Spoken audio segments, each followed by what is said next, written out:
The theme of Silent Men looks at the past and how we must first acknowledge the past and then speak out against it to silence it.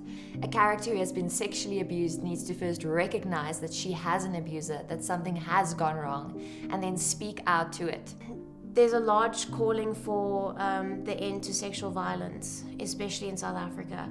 The Me Too movements, Men Are Trash, all of those inspired us. We have Clara, who's been abused, and it prevents her from moving forward and actually helping another human being in need. It's a big grey area. It's not just black and white, right or wrong. Yes, Clara was wrong in not helping the man, but also we take a step into her life and her story to understand why. Clara basically suffers from PTSD after having experienced abuse from her ex-boyfriend. What this film basically introduces is that how people act in their community based on their past traumatic events that have happened in their lives. My personal views on this film run deep back to my childhood. I experienced bullying as a child, so I understand abuse on a physical level and an emotional level.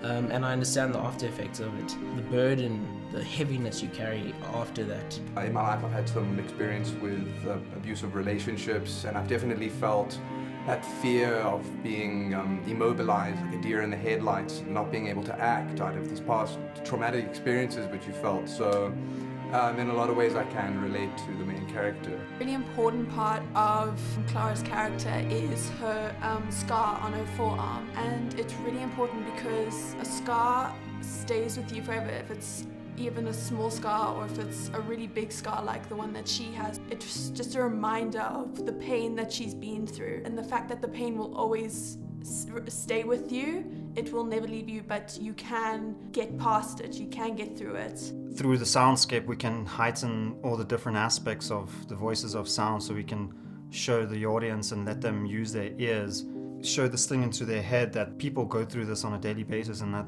they can't live normal lives because of past experiences, and how sexual abuse or any form of abuse, emotional abuse, leaves scars, not just physically but emotionally as well.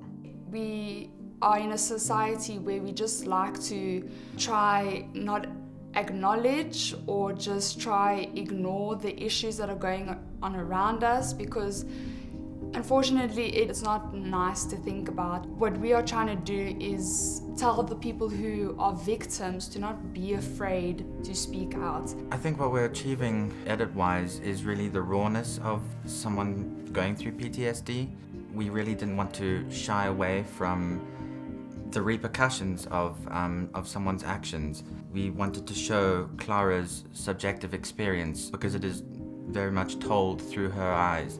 Not vanillaing like PTSD and rape, and not sugarcoating the actual intensity of these things, because they happen so much and it's such a relevant thing, and it's so intense and it's so sugarcoated in like mass media. No one really goes into and tries to stop it, especially for visually. We try to intensify it as much as possible, you know, really get in there into the characters' emotions, show the audience that this is intense, this is real, this should be shown, this should be relevant, this should be spoken about more often, in the hopes that we all just try to do something to stop it. Basically, it's really important to understand how people react to situations, not only because of who they are at the moment, but also because of who they've become because of what they've experienced. Once you have spoken to abuse, it's not done yet. There's a whole path that you need to follow, and we need to support each other in that, because to become like a whole society, a wholesome Johannesburg society, we need to speak to things we don't want to face that is happening behind our doors.